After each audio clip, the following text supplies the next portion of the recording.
Здравствуйте! Сегодня мы с вами будем работать с модификатором Array. На практике посмотрим, как его использовать. Для примера я взяла такую модель, как многоквартирный дом. Давайте посмотрим на картинках, как он выглядит. Если моделить такую сложный объект, мы можем заметить, что на самом деле здесь объекты, если брать цельный дом, он состоит из отдельных кусков. То есть не обязательно моделить каждый этаж вручную. Мы видим, что модельки, они повторяются, да, вот если взять балкон, окна и так далее, это все этаж за этажом повторяется. Кроме того, это все повторяется и каждый подъезд, это тоже повтор одной и той же модели. Поэтому здесь на таком примере как нигде должен использоваться модификатор Array. И с помощью него мы сможем такую модель легко и просто замоделить быстро. Возьмем для начала наш куб и поработаем с ним. Что мы знаем вообще про модификаторы? Давайте начнем с того, что мы должны с вами не только использовать Array, мы еще будем использовать и модификатор Mirror. Для начала мы будем зеркалить подъезд, потому что он одинаковый, видите, с этой стороны, да, справа и слева он тоже одинаков. Сзади, допустим, двор должен выглядеть так же. Окна также повторяются сзади модели. Также сбоку, да, вот повторяется первый, второй, первый, второй. То есть мы здесь видим отзеркаливание объектов, поэтому мы используем модификатор Mirror. Для этого, чтобы с ним начать работать, мы должны с вами еще и избавиться от лишних граней. То есть мы делим модель ровно на столько частей, насколько мы собираемся использовать с вами Mirror. Мы избавимся сначала с середины. Вот по Y, чтобы отразить, нам нужно удалить часть куба, которая взаимодействует с той половиной. То есть мы избавляемся от половины модели, просто через X удаляем половину модельки. Теперь разрез ставим тоже вот так посерединке и также избавляемся от этой стороны.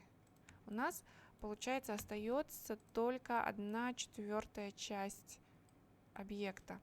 И тут мы добавляем модификатор Mirror по оси X, да, вот он отображается. И давайте еще один модификатор Mirror. Мы будем два отдельных использовать, потом объясню почему. Не надо на одном модификаторе использовать как бы обе оси. Желательно лучше по две разные, потому что когда мы будем делать apply, то есть применять модификатор, у нас возникнут проблемы, если это все работает на одном модификаторе. Мы сделали наш объект. Теперь все, что у нас происходит на этих двух сторонах и сверху, это все будет повторяться. Мы сначала придадим форму нашему дому. Мы грэбом вот так потянем, и у нас получается вот эта одна сторона дома. Немножечко его тут еще потянем. И теперь сделаем здесь балкон и сделаем здесь еще окна. Теперь делаем. Сначала ставим разрезы в тех местах, где мы собираемся делать балкон или окно. Так, давайте сначала мы, наверное, вытянем балкон. Так, ставим такой разрез, поднимаем его наверх. И вот эту часть лицевую,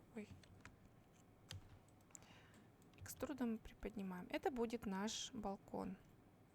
Выступ, обозначающий наш балкон. Дальше мы обозначаем места, где мы поставим окна. Пусть окна у нас будут такими. Вот в этих местах мы поставим с вами окна. Окно здесь будет одно. Вот так. И здесь мы сделаем отметку для окон балкона. Берем фейсы и отодвигаем их экструдом назад. Что мы видим? Здесь мы обозначили окно балкона и само окно. Слишком глубокое, наверное, стало. Здесь мы видим, что есть такая перегородка между балконами. В принципе, можно это оставить, но я буду их удалять. Мне не очень нравится. Вот, убираем. Все, у нас, посмотрите, теперь есть часть этого дома. Мы видим, что с этой стороны все повторяется по стороне X, и также сзади дома тоже будет все такое одинаковое. Все, теперь нам остается только добавить наш модификатор Array. Добавляем первый Array и смотрим, куда он идет.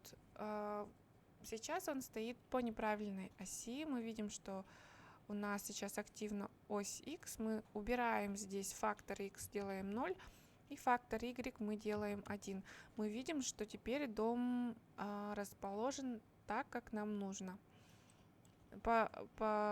Добавляем наш count, количество. Пусть это будет 6-подъездный дом. Да? У нас все отмечается. Теперь добавляем еще один array, так как нам нужно повторить вот этот дом еще в высоту. И мы фактор X тоже убираем 0. И так как наверх у нас это ось Z, мы добавляем единичку. Помним, да, что единичка обозначает, что объект следует с конца объекта, то есть сразу он появляется впритык, в стыке. Теперь добавляем количество. И вот у нас получилось девятиэтажный дом. Мы видим, что и сзади все это повторилось, и спереди.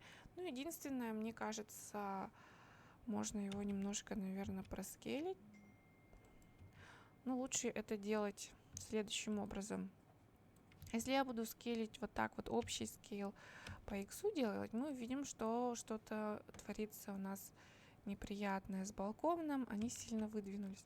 Чтобы такого не было, нам нужно работать с Edit модом. И так как нам array вот этот наш мешает, мы его отключаем вот с помощью вот такого. Можно это даже оставить, чтобы смотреть. И в прозрачном режиме сверху в режиме вертексов выделяем вот эту часть, грэбом по X выдвигаем. В таком случае у нас балкон не деформируется, окна не деформируются, остается только включить array и посмотреть, как получилось. Вот теперь у нас все хорошо. У нас получается объект не сплющился, да, а вот толщина стала действительно нормальной. Вот таким образом мы видим в действии наш модификатор Array, как он помогает, как с помощью него можно моделить быстро и просто очень сложные модели, в которых есть большое количество повтора. Спасибо за внимание.